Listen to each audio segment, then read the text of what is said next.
Welcome to the Texas Instruments third quarter 2025 earnings conference call. I'm Mike Beckman, Head of Investor Relations, and I'm joined by our Chief Executive Officer, Haviv Alon, and our Chief Financial Officer, Rafael Lizardi. For any of you who missed the release, you can find it on our website at ti.com/ir. This call is being broadcast live over the web and can be accessed through our website. In addition, today's call is being recorded and will be available via replay on our website. This call will include forward-looking statements that involve risks and uncertainties that could cause TI's results to differ materially from management's current expectations. We encourage you to review the notice regarding forward-looking statements contained in the earnings release published today, as well as TI's most recent SEC filings for a more complete description. You likely saw last week we announced that the Board of Directors has elected Haviv Alon Chairman of the Board beginning January 2026. Haviv succeeds Rich Templeton, who will retire as chairman after a 45-year career with TI. I'm sure you will join me in congratulating them both.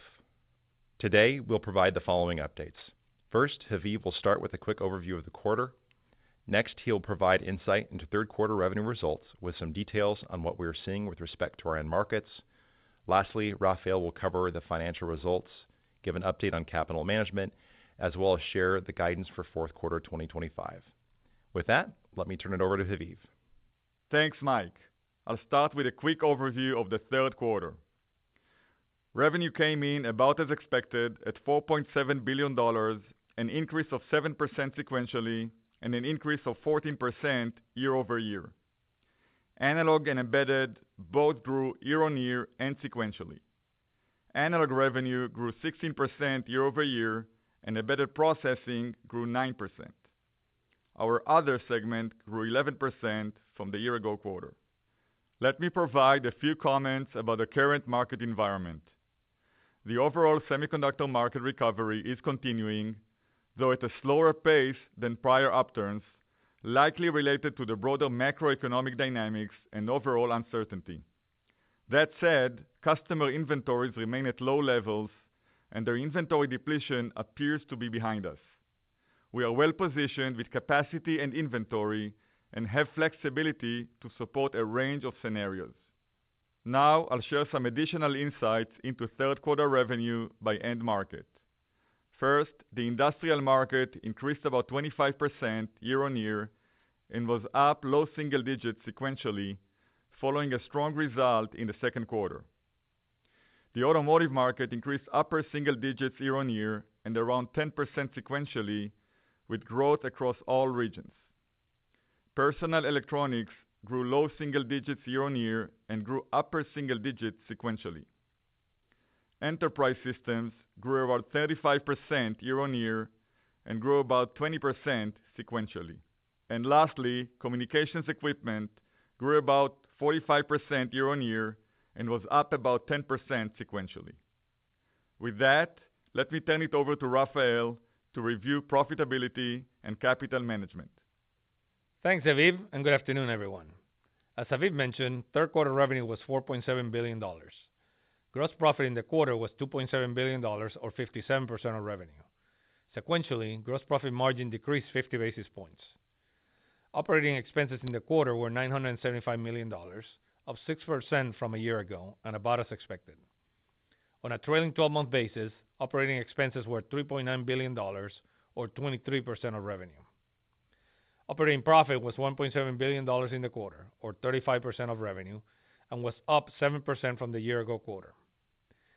Net income in the quarter was $1.4 billion, or $1.48 per share. Earnings per share included a 10-cent reduction not in our original guidance.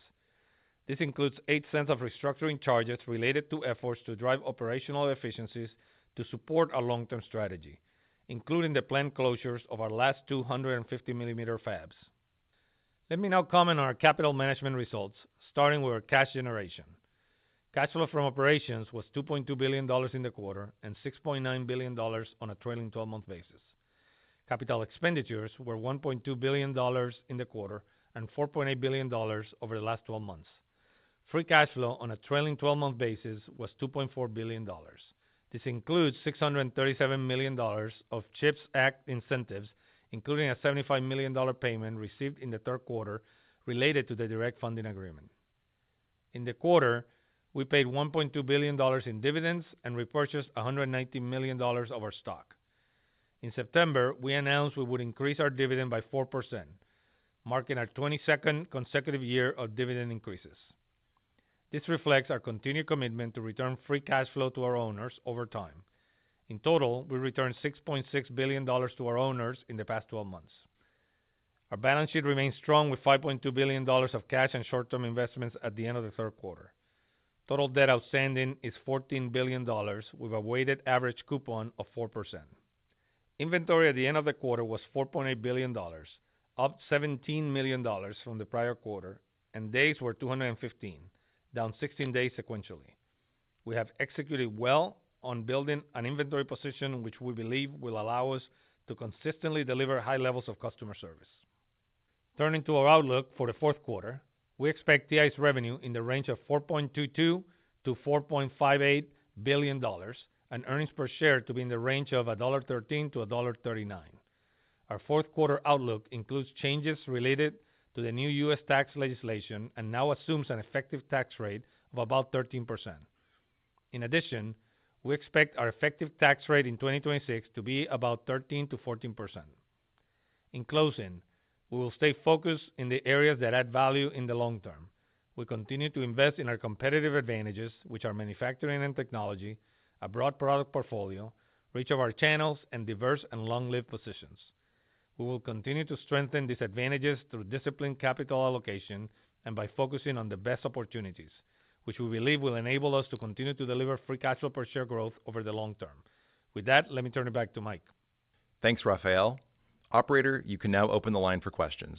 In order to provide as many of you as possible an opportunity to ask your questions, please limit yourself to a single question. After our response, we'll provide you an opportunity for an additional follow-up. Operator? Thank you. We will now be conducting a question-and-answer session. If you would like to ask a question, please press star one on your telephone keypad. A confirmation tone will indicate your line is in the question queue. You may press star two to remove yourself from the queue.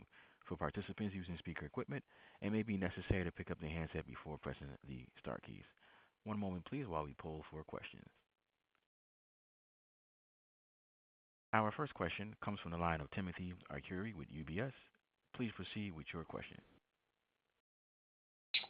Thanks a lot. Haviv, I'm wondering if you can talk about the linearity of bookings through the quarter. I know in the June quarter things had softened throughout the quarter, but this quarter it seemed like things got a little better as you moved through the quarter. So can you talk about that as you sort of head into CQ4? Yes, I'll give some high-level comments, and Mike, please add anything with more details. Yeah, this quarter was kind of came in as expected, and nothing not similar to what we saw in Q2. It was a little bit hectic with the tensions related to trade and tariffs. We saw a lot of change through the quarter. This was more of a as expected quarter through the quarter in July, August, and September. Mike, anything to add on that one? We had talked about, the turns portion of the business had kind of started out strong at the beginning of second and had moderated near the end. We didn't see that same behavior again in third. It really, that portion kind of followed what you'd expect to see in a kind of a cyclical recovery that we're, saw in third. Do you have a follow-up? I do, yeah. Rafael, I wanted to ask about loadings that are assumed in the fourth quarter. I know you usually come in at the high end, but if we assume the midpoint of the guidance, and I assume that depreciation grows like it has the past few quarters, gross margin, if I exclude the depreciation, so on a cash basis, it's down like to sub 67. So it hasn't been that low in like 10 years. And you are already sitting on a lot of inventory. I don't think you want to build more. So sort of what's the path to get cash margins on a better path here? It's below where it was 7 to 8 quarters ago when revenue was $600 to $700 million, lower than where it is today. Thanks. Yeah, let me try to answer that. There were several questions there, so let me see if I can hit most of them. First, your question is maybe fundamentally on inventory, so let me start there. We're very pleased with our current inventory position. That objective for inventory is to support customers, to keep lead time short, and have just great customer delivery, customer satisfaction. So that we are achieving, and we're pleased with where the inventory is. Now, given where revenue, the midpoint of our revenue, in order to continue to maintain those levels of inventory and where we want to be on inventory, we're adjusting the loadings down into fourth quarter. We did some of that in third quarter, and we're going to do some more into fourth quarter. So as we do that, and as you pointed out, when you look at fourth quarter, you have lower revenue, you have higher depreciation, you have the hit on the lower loadings. So that's how you get to the EPS range that we have listed. All right, we'll move on to the next caller. Thank you. Our next question comes from the line of Chris Danely with Citibank. Please proceed with your question. Thanks, guys, and thanks for pronouncing my last name correctly, operator. Hey, guys, could you just talk a little bit more about the restructuring? Maybe what was the catalyst for it, and then any benefits to expenses, either gross margins or OpEx, going forward? At a high level, it's related to actually two things. First, I think we announced several years back that we are winding down our 6-inch fabs, or 150 millimeter fabs. We have one in Sherman, the old site, the old fab in the site, and one in Dallas. Both of them have actually started the last wafer this month, and we will see a gradual reduction in cost related to these two factories through, I think, the first half of 26. We're just taking the hit on the restructuring costs in Q3 as we had predictability, and the amount was clear to us in terms of the size of it. Regarding the other part of it, this is an ongoing work that we're doing. We always look at the efficiency gains. We had some areas where we felt that our R&D machine is not generating the returns that we would expect on the long term, and we decided to consolidate some sites. That is also going to take place in the next couple of quarters for the company. Do you have a follow-up, Chris? And Rafael, is there anything that just on the OpEx side that you want to mention, Rafael, on this one? No, I would just say, tactically for fourth quarter, expect OpEx to be about flat to third quarter, and that's Aviv alluded to the benefits from the restructuring. They don't all come in immediately, so it just takes a little while for that to happen, and there will be benefits in both COR as well as OpEx. You have a follow-up, Chris? Yeah. Hey, thanks, Mike. I think you guys said industrial was up low single digits sequentially, and auto was up, I think it was high singles or something like that sequentially. That sounds like a bit of a change from what you said last quarter and intra-quarter. Is that true? And then, why do you think industrial is slowing down and auto's a little better than expected?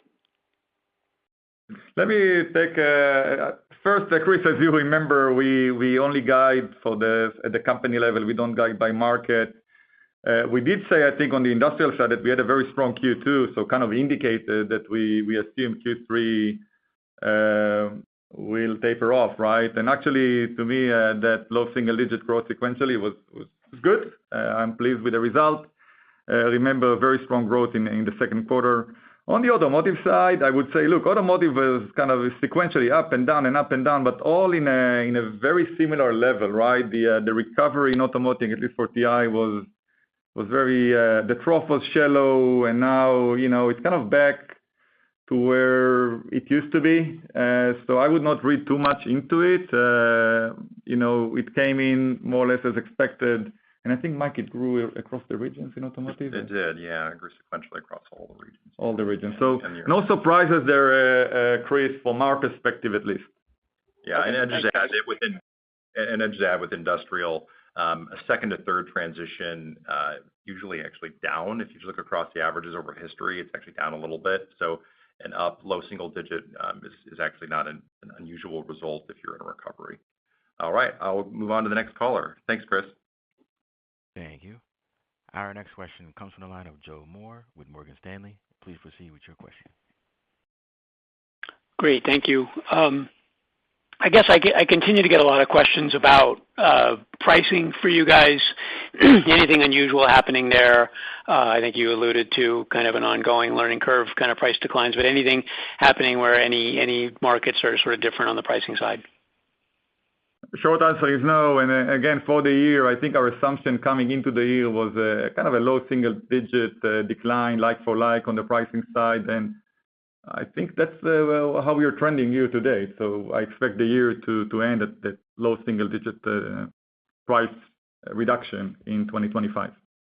You have a follow-up, Joe? Yeah, and just any comment on lead times? Are you still in the range that you've talked about? Any areas where lead times are getting longer? Say across the portfolio, very consistent with what it was the quarter prior. So not much of a change in that. And our lead times right now are competitive. Worked very hard to make sure that our inventory position could allow us to do that. And we're happy with the lead time position that we have. So yeah, not a lot of change on a sequential basis. And Joe, just a little bit more color on the lead times. I think we always talk about inventory part by part, the technology by technology, package type by package type. I think, as Rafael mentioned, the third quarter was a very good quarter for us because we reached our milestone of that's where we need to be. We had a few areas where we were still catching up, so that's now behind us, and we are now prepared to any scenario. As Mike said, we are serving our customers through a growth issue of mid-teens with no issues. So very strong support from TI. We are hitting our metrics and exceeding them even. And customer service is continuing to be very high for the company, which explains some of the low visibility we are seeing in terms of turns business, as Mike mentioned before. All right. Thanks, Joe. Move on to our next caller, please. Thank you. Our next question comes from the line of Stacy Rasgon with Bernstein Research. Please proceed with your question. Hi, guys. Thanks for taking my questions. For my first one, I just wanted to dial in on the gross margin expectations explicitly for Q4. So you talked about loadings and everything else. You talked about the tax rate coming up. It seems to me you're guiding it down, I don't know, maybe 250 bips, something in the ballpark of 55%. I just want to know, is that the right number to think about? And then given that baseline, like how much cost should I be expecting comes out of the model due to the 6-inch fab closures in the first half? Yeah, so Stacy, high level, you're in the ballpark. We let the EPS guide speak for itself, but you have lower revenue, you fall that through, you have increases in depreciation for the year is 1.8 to 2 billion. So but it should be an increase second to third, similar to third to fourth should be similar to second to third. So you do that and you have a higher levels of depreciation. And then as Aviv said, we're very pleased with our inventory levels. They're doing what they're supposed to. So now we are moderating those wafer starts, those loadings, and as those comes down, we get the impact on gross margins. Let me just also step back and stress that we run the company with the mindset of a long-term owner and the objective to grow free cash flow per share over the long term. And that is gaining momentum. On a trailing 12-month basis, our free cash flow is up 65% from last year, and it has the potential to accelerate and grow even faster next year, as we have outlined in our framework back in the capital management. You have a follow-up, Stacy? I do, thanks. So your Q4 guide is down about 7% sequential off the slightly higher than expected Q3 base. My math suggests that down 7% or so is pretty much seasonal, like on a pre-COVID basis. I know post-COVID seasonality has been all over the place, but pre-COVID it typically was down, call it like high single digits. So you seem to be on a seasonal trend now, and maybe that's consistent with customers no longer draining inventory.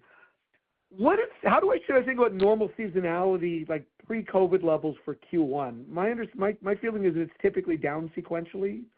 Like I'm not asking you to guide it, but just like what is normal for Q1, at least on a pre-COVID basis, if we're running more of a seasonal pattern from here?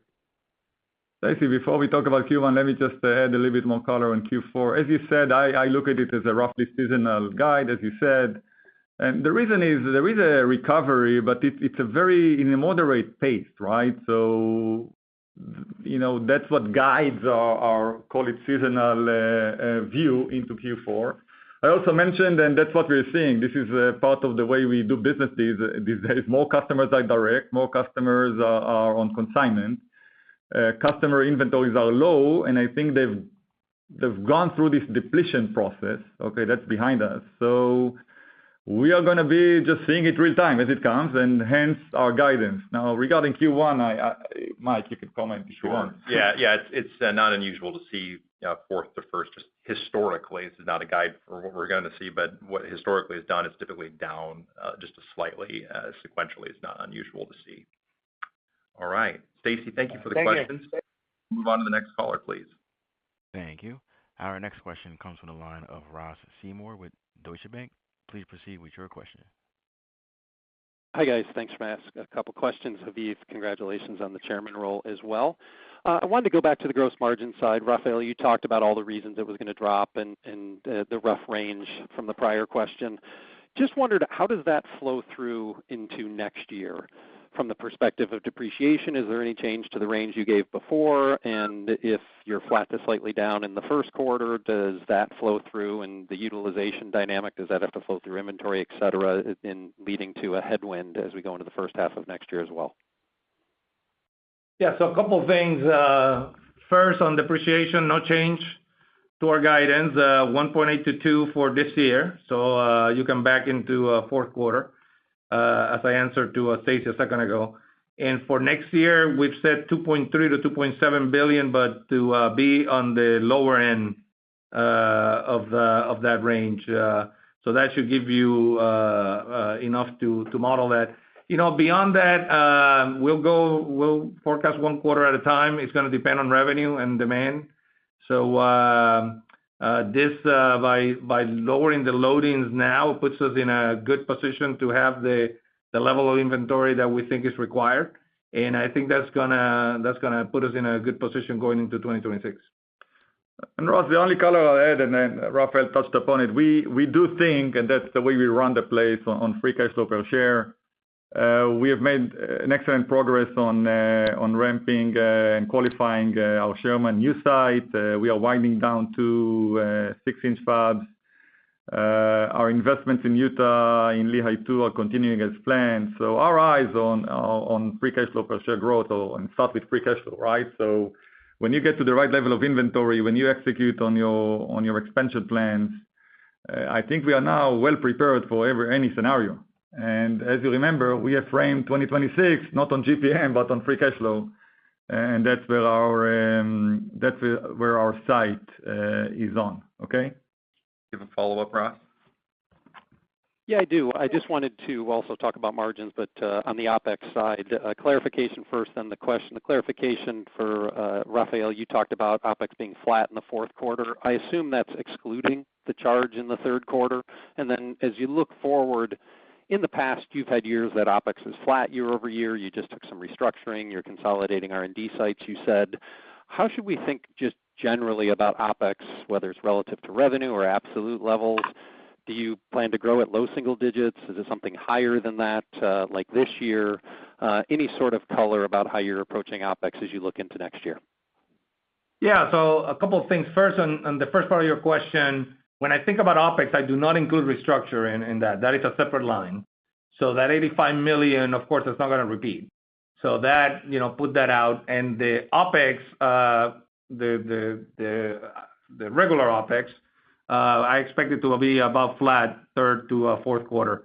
Beyond that, on R&D and SG&A strategy, more broadly speaking, we have a disciplined process of allocating R&D and SG&A to the best opportunities and the best investments. That's both primarily on the R&D space, but even in SG&A strategies such as TI.com to strengthen our competitive advantages. Yeah, and on the R&D side, Ross, look, today I like to talk about, and we are seeing, the data center market becoming a larger opportunity over the last several years, and I think that continues into the future. So when I think about industrial, automotive, data center, the amount of opportunity to expand our portfolio is high. We have a lot of good investments to make there, and we plan to continue to grow our portfolio in these three areas. We care about all markets, all 5 markets, but these 3 will have really a long-term growth opportunity ahead of them, and TI can do more to serve these markets. So I expect to see that in 26 and beyond. Thank you, Ross. Move on to our next caller, please. Thank you. Our next question comes from the line of Jim Snyder with Goldman Sachs. Please proceed with your question. Good afternoon. Thanks for taking my question. I was wondering if you could maybe give us a little bit of color in China and what you're seeing there. I think last quarter you called out some pull-in activity. I'm curious whether you saw a reversion there in terms of orders or whether orders were ended up better than you expected, and sort of what you're seeing on a real-time basis heading into Q4. High level in Q3, China came back to normal, and I expect that to continue into Q4. Mike, anything specific on the China business in Q3? And maybe add, as we probably talked about last quarter, there was potential for pull forward in second. And if you look at industrial in China, that was the only market that didn't grow sequentially. But if you look on a year-on-year, still up about 40%. But I think you're looking at where it essentially didn't repeat. We didn't see that same level of pull forward, at least evidence of it. Can't confirm that with certainty, but it doesn't appear that same pull forward trend repeated itself in third, just based on that. But we'll have to see how it plays through. That's the only thing I would add. Okay. So nothing special to report there, Jim. Okay. Do you have a follow-up? Yes, please. I know when you get to the beginning of next year, you'll give us an update on the Capital Management Day. But I'm just sort of curious, as we sit here today, in light of the slower recovery you seem to be talking about right now, or you're seeing right now, can you maybe give us a sense about whether you expect that your CapEx for next year will be toward the lower end of the range you sort of outlined at the beginning of this year? Yeah, we gave you the framework, Jim, and again, we gave you a 20 to 26 framework there, but of course it can be higher or lower. I think the probability of being lower is probably more probable than higher than 26 billion, right? So at the end of the day, we'll see what it wants to do. This recovery has been moderate, so we haven't seen even the market goes back to trend line, not to mention going above trend line and customers building inventory. We just haven't seen it. It could still happen in this cycle. It could not. The good news from a TI perspective, that we are ready for any scenario. If it wants to grow quickly, we will be able to serve it. But if it wants to continue in that moderate recovery, of course, we will be at the lower end of the CapEx, and free cash flow will grow, as indicated in our framework we provided in capital management. And as February comes in, we'll have some more information. We'll have Q4 behind us, and we'll provide more color on that, Jim. Thanks, Jim. Thank you. Let's move on to the next caller, please. Thank you. Our next question comes from the line of Chris Caso with Wolfe Research. Please proceed with your question. Yes, thank you. I guess first question is with regard to general conditions and the recovery. And I think the words you said were that the recovery was continuing at a slower pace. Can you talk about what's changed in your mind since the last earnings call? I think earlier in the year, perhaps you were more optimistic that this would follow lines of a more typical recovery, which would be stronger by now. But what sort of changed in the part of your customers and such, as compared to the last earnings call? Yeah, fair. And I think that's related more to the first half of 2Q. I think Mike mentioned that, and we acknowledged that in the July call, that it had a very rapid start. We were thinking that we are sitting on a sharp slope. I think time taught us that it is not. I would not say it's just a moderate. Okay, we are seeing the market getting back towards trend line, but still below trend line. And that's one of the more moderate recoveries that we've seen in the history. I think you have to go back many years to see similar behavior. Could still change. And again, I don't have I cannot prove it, but I do see when I talk with customers, especially on the industrial side, and if you think about investing, building new factories, putting more CapEx, there is a bit of a wait and see mode with our customers. They're just hesitant to have clarity on what exactly are the final rules. Should I put my factory in this country or in another one?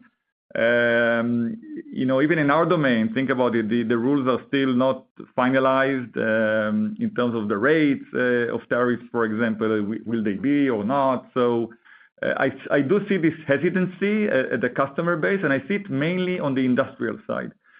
On the automotive side, it's the secular growth is continuing, So just content growth allows that market to go back to the level it peaked before.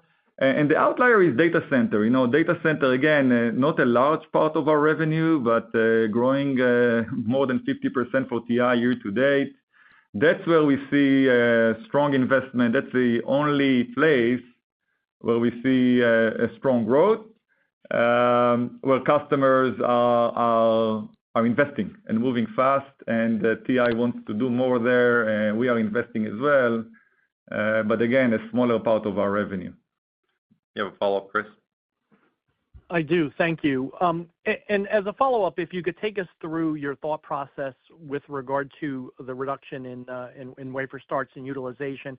I mean, is it a function of what you just said, that typically the recovery was stronger at this point and it's not there, so you need to moderate a bit? Take us through the thought process of that, and for how long you would keep the loadings at a lower level, and what would you need to see to start raising those loadings again? Yeah. So it is, you can think of it fairly mechanically, frankly. Think of revenue was 4.7 and change in third quarter. Now the midpoint is 4.4. If you run the factories the same way you were before with lower revenue, you just grow inventory and keep on growing inventory. We only grew $17 million in third quarter, so it was essentially flat. But at a lower revenue, same loadings, you would grow inventory.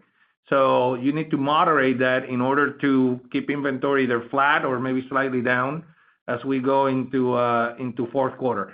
The second part of your question, it's going to depend on revenue, right? So if the higher the revenue could be over the next 6, 9, 12 months going into 2026, then the faster we could increase the loadings back up, or we may leave them at that level if the revenue is more moderate. So it's just going to depend on how revenue comes in. Yeah, thanks, Chris. Moving on to the next caller, please. Thank you. Our next question comes from the line of Blayne Curtis with Jefferies. Please proceed with your question. Hey, thanks, guys. I had two questions. I just want to follow back up on that loading comment. I mean, you said that you would keep it kind of flat in December. I mean, I guess, you're not going to guide to March, but I'm just kind of curious. You've been growing, inventory for many, many quarters. Is this now the way to think about it? You'll keep it flat until you see a more robust recovery on the top line? Yeah, and I think you're referring to flat inventory levels, and I said flat to down. So we're comfortable with the $4.8 billion that we have of inventory that has very low obsolescence level. We hardly ever scrap any of our inventory because it lasts a long time, both in finished goods and in chips, in chip form, in die bank, and in finished goods. So we feel very comfortable with that level, but it's about sustainability, right? If you just keep on growing, it's just not a good allocation of your cash, of your capital of owners. So it's better to moderate the loadings. That way you're flat to down in the current environment, and we feel that we can do that and continue to have very high levels of customer service and metrics supporting our customers. You have a follow-up? Thanks. And then I guess just to follow up, in terms of the lower loading in the December quarter, is that all reflected in the gross margin guidance, or does that kind of spill into March? Obviously, like I said, you're not going to guide to March, but just kind of thinking about the moving pieces, is there any kind of part of the December cut that spills into March in addition to whatever March is? Yeah, so we're not guiding to March, as you pointed out, but the lower loadings that I'm talking about, some of that happened in third quarter. There was a step down in third quarter, second to third, and there's another step down into fourth. That is, of course, embedded in the APS guidance that we just gave. All right. Thanks, Blayne. Okay. Move on to our next caller, please. Thank you. Our next question comes from the line of Tore Svanberg with Stifel. Please proceed with your question. Yes, thank you, and congratulations, Haviv. My first question is on the enterprise data and communications business. I get the enterprise data, that's obviously tied to data center, but I'm a little bit surprised to see the communications equipment being that strong. Is that also tied to data center and perhaps some of these cluster build-outs, or is there anything else going on there? Oh, yes, I think it's a great question, and that's the reason I think we indicated before, and we'll provide more color in Q1. We are planning to break out the data center as a market for the company. Right now, our data center sits mainly in enterprise, in the compute and equipment, but also on the comm side, we have there the wire, the switches, and the wired comms in a rack. And rack to rack. We also have the optical module business there in comms. So they are really part of the data center market, if you will. The other part of the data center market for TI sits today in industrial. Think about all this high voltage power delivery, the PSUs and all that. And there is also a lot of architectural change there going to high voltage DC and all that. So I think it's time that TI calls out a data center at the top. We'll provide more color in Q1, but just for the year, and we are in the midst of collecting all the bits and pieces. But TI is running more or less at a $1.2 billion run rate in 2025. That's what we're seeing right now. And again, we'll provide more specifics in Q1.